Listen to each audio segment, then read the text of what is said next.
I'm busy. I don't have enough time to talk. With those thoughts, you too may lose a big part of your family history. I'd like to convince you how important your family history is and what you can do to save it for future generations. You know your children's children are going to want to know. Children want to know everything at one point or the other. There are 3 things to learn. Ask questions and listen, label pictures, and do research. They sound simple enough. I'd like to share my personal experience so it demonstrates how important these things are. I thought I knew my family history pretty good. I knew my grandmother was a first-generation U.S. citizen from Germany and couldn't speak any English when she came to America.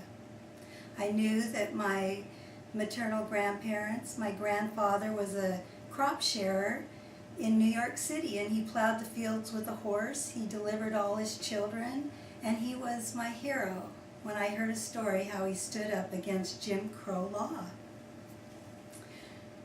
Well, I inherited this chest, and it was filled with a mixture of photo albums from both sides of the family, and there were old photo albums and boxes of pictures, and this one photo album in particular had no names in it, and I didn't recognize any of the photographs.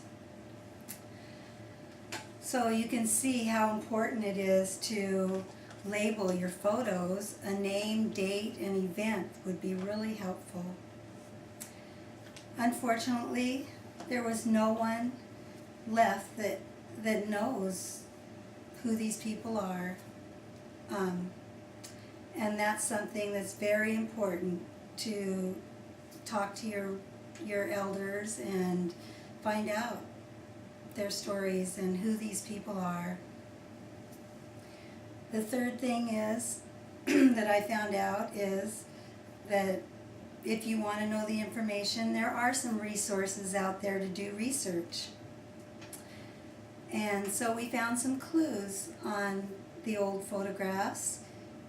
On the back was the photographer's city and address. So I saw it was from New York City, where my grandfather lived. And with that, there are some amazing resources out there. One of them is, and of course, these don't even compare to the experience of hearing the stories, but they are helpful. One is the LDS Church Genealogical Archives. It's one of the largest in the world, and it's free. Another one that was helpful to me is newspaper archives. New York City is really good. They have all the little newspapers from the whole state in their site for the New York Times from 1840 to present. And it's amazing all the little tidbits. If you narrow it down, your search to your name, your family name, it'll pop up all over the place with the most charming stories, because back in those days it was a close-knit community and everybody knew everybody's business.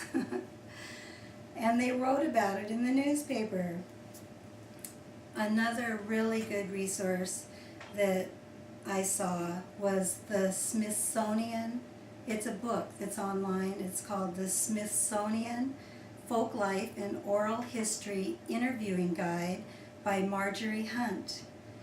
And it's just a wealth of information on how to interview elders and the whole community, any age group, or neighbors, and any one who's in your community and knows the history of your family is a wonderful resource. And with what we're learning in speech class and these resources, you should be able to interview and get stories from the most stubborn relatives and the quietest ones. So, I'd like to go over my 3 main points that you need to know to save your family history. You need to ask questions and listen. We're learning that in speech class. Label all your pictures, and there's a lot of research to do. And even if you have the elders to ask, they may not even know some of the history that you find in these archives. And with more information, you'll have more questions to ask them. It doesn't take a lot of time, but it will be timeless and valuable to your future generations. And with that, I thank you.